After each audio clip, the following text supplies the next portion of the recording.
Je viens sur la question de M. Patrice Talon, que je connais personnellement. Il est acteur économique majeur au Bénin.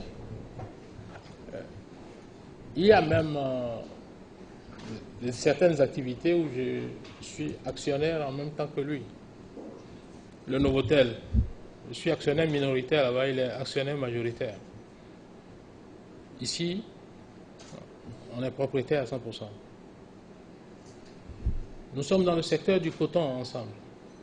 J'ai vu agir Patrice Talon. Et nous nous battons depuis 18 ans. Notre bagarre ne vient pas à l'occasion des élections de 2016.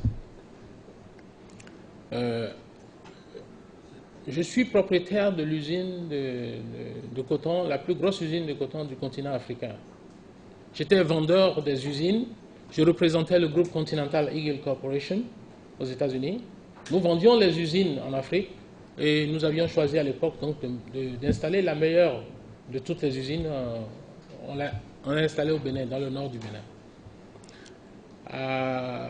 Nous avons une seule usine. Pour faire court, Patrice Talon en a 15.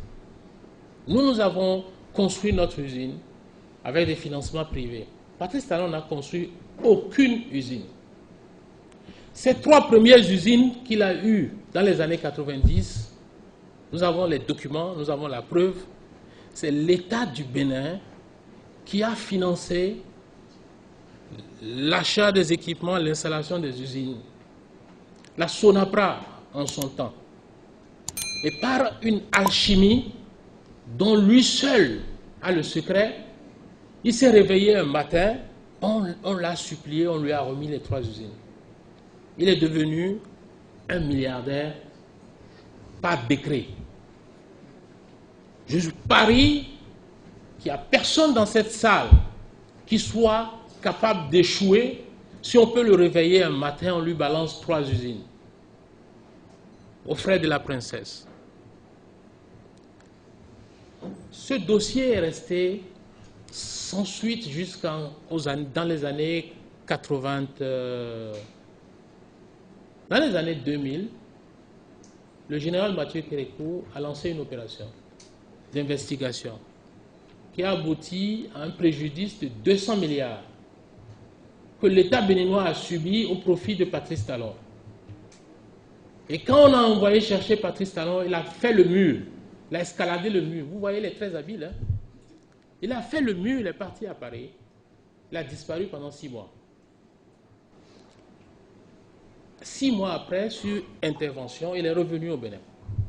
Il a repris du service. Ce dossier n'a jamais connu de suite. Patrice Talon ne s'est jamais expliqué par rapport à ce dossier. 200 milliards pour un pays aussi pauvre que le Bénin. J'ai entendu dire, il explique qu'il y a non-lieu. Ce n'est pas que des criminels qui sont en prison. Et tous ceux qui sont en liberté ne sont pas innocents. La justice, si vous avez de bons avocats, vous pouvez toujours vous sortir des griffes de la justice. Je parle de questions morales. Ça, c'est ma position par rapport à ce dossier. Je vous donne un autre exemple. J'ai des documents. Hein. Les journalistes qui veulent, je vais vous en distribuer si vous voulez, à la fin. Je vous donne un autre exemple. Je reviens toujours à ma dernière interview que j'ai faite à New York avec Canal 3. Je me suis attaqué à Patrice Talon en le traitant de pilleur de l'économie, de prédateur. J'ai parlé sur Africa numéro 1, qui m'a interviewé, j'étais à Washington, je crois, je ne sais pas combien de mois ça fait, et j'ai parlé du fait que Yahi Boni n'a jamais gouverné le Bénin depuis 2006, qu'il était otage de Patrice Talon. Vous pouvez constater. On a dit qu'il y avait combien de candidats qui ont soutenu Patrice Talon pour le 2e tour, qui se sont ralliés à lui. Il y a 17 ministres, anciens ministres du président Yahi Boni. Yahi Boni n'a jamais gouverné le Bénin depuis 2006. C'est un otage. Il a toujours été un otage jusqu'à ce qu'il s'en sépare. Et c'est ce qui lui a amené des soucis. La plupart de tous ces ministres ont été nommés par Patrice Talon. C'est pour ça qu'il peut les récupérer aussi facilement. Mais j'ai vu, quand j'ai quitté les États-Unis il y a quelques jours, j'ai vu une vidéo qui a circulé où il y avait des ministres qui font partie aujourd'hui de la coalition de rupture, qui avaient des éloges sur le président Yahya Boni il y a de cela seulement quelques mois en arrière. Et aujourd'hui, c'est eux qui veulent la rupture. La rupture, ça s'appelle. C'est contenu dans quoi? Qu'est-ce qu'il y a là-dedans? Quel est le contenu de la rupture? C'est Talon qui nous a vendu en 2006 le changement. Tout le monde a vu M. Talon en première ligne défendre, soutenir la candidature à coups de milliards du président Yahya Boni. Et je vais vous dire, je ne sais pas combien officiellement il aurait dépensé pour cette élection, mais ce que je sais est que, moins de 2 semaines après la prestation de serment du président Yahya Boni a décaissé 13 milliards pour soi-disant payer les arriérés au titre des intrants agricoles que l'ancien gouvernement a accumulés pendant des années, et jamais, les paysans ne se sont jamais plaints. Il a fallu que le président Yahya Boni arrive pour qu'on le prenne. On l'a déporté de la présidence. J'ai dit déporté. On a amené le président au ministère de l'Agriculture faire une réunion où on lui a fait voir que s'il ne paye pas la dette de 13 milliards, il n'y aura pas de production agricole. Et on a fait venir quelques paysans du Nord qui ont signé des documents pour dire qu'ils menaçaient de ne pas faire la production agricole si on ne leur donne pas les arriérés. Et ça a chiffré à 13 milliards. Patrice Talon venait de se faire rembourser ce qu'il aurait dépensé pour la campagne de 2006. Mais ça n'a pas suffi. À quelques semaines après, il y a eu un décret signé du ministre Koupaki avec un certain nombre de ministres. Le décret est là, la copie est ici. Où on a cédé les 10 usines de la Sonapra à M. Patrice Talon. Encore du gré à gré. Vous connaissez quelqu'un qui ne va pas devenir milliardaire, compétiteur né, en prenant tous ces milliards-là? Mais il a fallu que nous nous soulevions. On a fait une campagne de presse. On s'est battu. Le président Yahya Boni m'a appelé personnellement pour me demander pourquoi je m'attaquais à lui. Je lui ai expliqué que ce n'était pas admissible. En son temps, ils ont annulé ce processus. Ils sont revenus de plus belle quelques mois plus tard, ce qui a abouti à la création de la Sodeco. C'est toujours les 10 usines de la Sonapra sont rentrées dans la poche de Patrice. Mais au passage, vous pouvez remarquer, chaque année, plus de 15 milliards partent chaque fois pour des subventions dans le but de la production agricole. Il y a un mécanisme de vol et de pillage. Je vous explique le mécanisme. On se lève et on fait une projection sur quelle quantité de coton on va produire. Et pour cette quantité de coton, il faut X quantité équivalente d'engrais. On fait un appel d'offres avec des quantités et des prix. On élimine tous les concurrents possibles et une personne gagne, s'appelle Patrice Talon. 2-3 mois après l'appel d'offres, il y a déjà l'adjudication, tout est fait. Au moment de livrer, monsieur revient et trouve que les prix ont changé au marché. On fait un avenant, on lui balance 15 milliards. Mais quand il touche les 15 milliards, dans le but, par exemple, de produire 350 000 tonnes, mais qu'au terme de la campagne, il ne produit que 150 000 tonnes, mais personne ne lui pose la question de savoir, mais où est la différence? Non, cette campagne est clôturée et l'année suivante, le même jeu recommence. C'est comme ça que sur 6 années, le gars, il a eu les 10 usines de la Sonapra qui appartiennent C'est le patrimoine béninois. Il avait touché près de 100 milliards de subventions en 6 ans. C'est l'une de ces subventions-là que le président Yahi Boni a arrêté. Mais avant d'arrêter, quand on lui verse les dites subventions, on a découvert qu'il avait déjà touché l'argent. C'est comme ça qu'il s'est retrouvé au commissariat central, enfermé pendant 48 heures.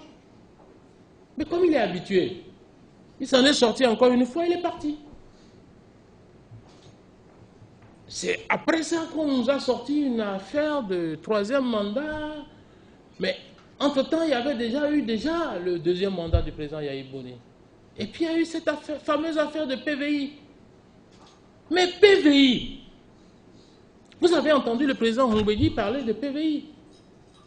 Donnez-moi un exemple d'un autre pays au monde où on peut confier à un individu la collecte des fonds de la douane, des impôts, nos frontières, l'aéroport.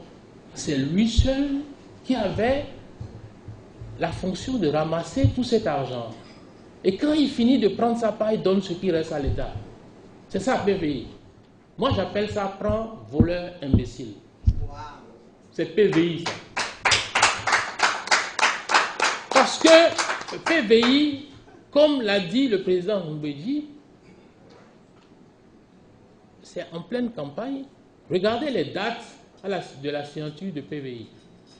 On l'a signé à la veille du 2e mandat du président Yahi Boni, sous forme de chantage. Il rendait des visites au président Yahi Boni, le président Mbeki, pour le faire croire au président Yahi Boni qu'il s'apprêtait à financer le PRD. Pris de peur, le président Yahi Boni lui a donné le PVI. Mais il a paralysé le pays. Il a paralysé le port, tout le monde a vu. Les milliers de jeunes transitaires sont tous devenus des esclaves. Le Niger, nos pays voisins, tout le monde s'est plaint et se plaignait. Le port s'est vidé. Mais en quelques mois, ce type a encaissé encore des dizaines de milliards. Je pense savoir si mes informations sont exactes. Le président Yahi Boni a voulu amender le contrat parce qu'il avait vu le préjudice que ça portait à l'économie. Parce que moi, j'ai vu, personnellement, je suis allé à Lomé, je viens depuis les États-Unis, je viens au Togo, je viens au Nigeria, je vais dans les pays voisins, je survole mon propre pays. Parce que j'ai toujours combattu le comportement de Patrice Talon qui m'a promis, moi, face à face, que le jour qu'il a le contrôle du pouvoir politique, où je me tais, où il me met en prison. C'est le président Yahi Boni qui m'a envoyé en exil. Sinon, Patrice Talon ne possède pas la police ni la gendarmerie. Le président Yahi Boni m'a appelé pour me dire « Éloigne-toi de moi ». Parce que je devenais gênant. Donc, donnez-moi un seul pays où on remet toute la caisse de l'État à un individu. Au Bénin, c'est quoi? Nous avons le port. Nous avons l'agriculture, le coton. Nous avons le secteur de la télécom. Nous avons l'informel. Voilà à quoi s'est réduite l'économie du Bénin. Mais quand on me parle, par exemple, la France va venir nous coloniser, et la France a fait... Il n'y a rien à prendre, ils ont déjà tout pris. Laissez-les venir pour qu'ils viennent mettre leur savoir-faire pour nous aider à créer de la richesse. Il faut d'abord créer de la richesse avant de se battre sur comment on va partager. Mais nous, on se bat sur la pauvreté. Qui se bat pour diriger les pauvres? Je ne comprends pas. On dit nous sommes pauvres, on n'a rien. Quand quelqu'un se bat pour être pauvre, pour rester pauvre. Obama, c'est l'enfant d'un Kenya. Il est président du plus grand pays du monde, les États-Unis d'Amérique. Nous, on a notre propre enfant qui vient de la France avec des compétences. Et on se met à mettre tout ce qu'on veut sur les réseaux sociaux, on le traite de tous les noms. Je ne comprends pas. Mais si vous lui donnez le Bénin, il a 60 milliards de dettes dans les banques. J'ai un document de la lettre du continent qu'il a montré. Ce n'est pas moi qui l'invente. En dehors des informations que j'ai, il y a d'autres sources. Il réclame 140 et quelques milliards de dommages et intérêts à l'État béninois au titre de PVI. En dehors de tous les autres procès qui en ont plein. Mais dans la campagne que j'ai suivie depuis les États-Unis, Patrice Talon a donné un chapelet de choses qu'il va faire. Mais il a oublié de nous dire où il va trouver les ressources pour les réaliser. Goebbels, le conseiller politique d'Hitler, dit ceci: plus le mensonge est gros, plus le peuple y croit. C'est un gros mensonge. C'est lui qui a parlé de Tamila quand on a parlé d'empoisonnement. Pendant cette affaire de campagne, le juge qui a libéré M. Talon a sorti un livre. Il a expliqué comment il y avait des constances dans cette affaire d'empoisonnement. Je ne suis pas sûr que 5% des Béninois ont lu ce livre. C'est les Français qui disent, quand vous voulez cacher quelque chose aux Africains, mettez ça dans un livre. Il ne faut pas voir.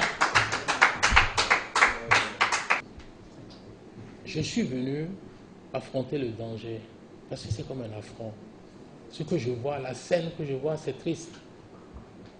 Il y a beaucoup de gens qui sont autour de cette table de ralliement, à qui j'ai parlé personnellement, avant les élections, pendant les élections et après le ralliement, et qui m'ont dit, ah, on n'a pas le choix.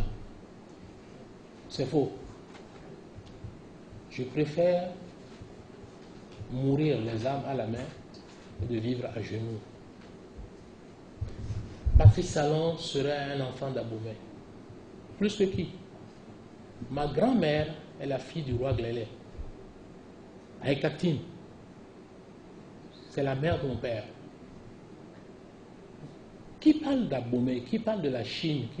On parle de développement de l'espèce humaine. Arrêtez vos conneries de distinction. Vous allez dans un village ici en Afrique, à peine 10 km après votre lieu de naissance, vous êtes déjà étranger. Et puis vous nous parlez de l'unité africaine.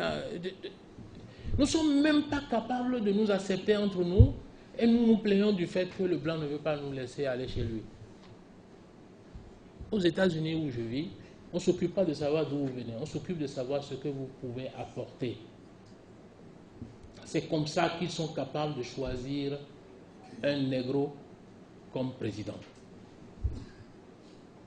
Dans le même temps, c'est le pays qui a développé le racisme et autres là. Mais eux, ils avancent. Mais nous, on a choisi de reculer. Je ne peux pas accepter ça. En dehors de ça, le fait de rejeter la personne de Patrice Talon n'est pas un programme de développement. Ce n'est pas un argument pour choisir le Premier ministre Lionel Zinsou. Mais le Premier ministre Lionel Zinsou, il n'a pas besoin de parler. Ses références parlent pour lui. À côté de lui, moi, je suis qu'un illettré. Quel est le complexe de reconnaître qu'il est le plus compétent quand on a fini d'oublier qu'il est France-Afrique? Parce que moi, je ne sais pas. Donnez-moi le nom d'un seul pays francophone ou même non francophone capable de gérer aujourd'hui sans la France. La vie, c'est ce qu'on appelle le rapport de force. Quel que soit le président béninois qui sera élu, observez bien. Première visite, Paris. Pour aller s'agenouiller là-bas pour dire il faut oublier tout ce que j'ai raconté pendant la campagne. Ça, c'est la campagne. Ça, c'est ça. Voilà un autre France-Afrique ici. Il est français, il est béninois, il est l'un des meilleurs chirurgiens en France. Alors, si demain matin, il s'approche du fauteuil, on va trouver qu'il est... Comment on appelle ça? Mais lorsqu'on pourchassait M. Talon par rapport à l'empoisonnement, coup d'État, là, quel est le pays qui l'a protégé? Mais pourquoi on n'a pas parlé de France-Afrique en ce moment-là? On allait le jeter dehors parce qu'à un moment donné, même il n'avait pas de passeport. La France est un pays de droits de l'homme. Ils l'ont protégé face à la machine de répression. C'est les droits de l'homme. Après, quand vous avez fini de manger, boire, dormir, vous pouvez imaginer tous les autres droits que vous voulez. Mais le premier droit, là, c'est de manger à sa faim. Un autre exemple concret. En 2005, donc ça veut dire il y a 11 ans en arrière, nous avons bénéficié, Martin Rodriguez et son groupe, nous avons bénéficié d'une autorisation pour installer une usine d'engrais locale. Le petit pays comme le Togo en a au moins 2 ou 3, je crois. Nous n'avons pas une seule usine d'engrais. On en avait une au temps de la Révolution qui a été privatisée, rachetée par qui? Imaginez. Patrice Talon l'a racheté, fermé et éliminé ça. Et importe les intrants. Parce que c'est mieux de prendre des subventions pour que les devises restent à l'extérieur. J'ai importé une usine d'engrais au Bénin. L'usine est là depuis 2005 en conteneur. Je n'ai pas pu installer cette usine.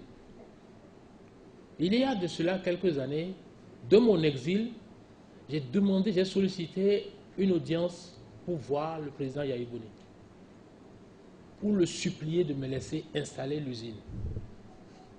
Il était embarrassé. Il m'a tourné pendant un moment et puis il m'a posé une question. Ça vous dérange de laisser Patrice Talon être actionnaire? Je dis ça me dérange. Parce qu'il m'a dit, ils ne vont pas vous laisser installer votre usine. C'est eux qui contrôlent l'importation des intrants. Mais lorsque vous parlez de rupture, de changement, vous allez à Calavi.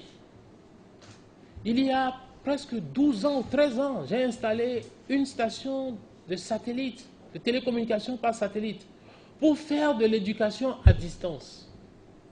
Pour que les étudiants béninois puissent avoir accès aux mêmes cours, au même moment, avec les étudiants américains, européens, français ou... Mais allez-y là-bas aujourd'hui, vous allez voir, c'est une brousse qui entoure la station. Mais les décrets qui ont été signés, que ce soit sous le président Yahya Boni, avec les différents ministres, vous connaissez un seul ministre qui répond de ça? Aujourd'hui, on jette la pierre au seul président Yahya Boni. C'est trop facile parce que lui, il est partant. Et on prend les mêmes, on recommence. On prend les mêmes, on recommence. C'est ça qui me dérange. Donc, je sais le risque que je cours. Il y a beaucoup d'amis qui m'ont contacté ce matin, dès qu'ils ont commencé à voir dans les réseaux sociaux que Rodriguez veut sortir. Non, il ne faut pas parler, tu cours un risque.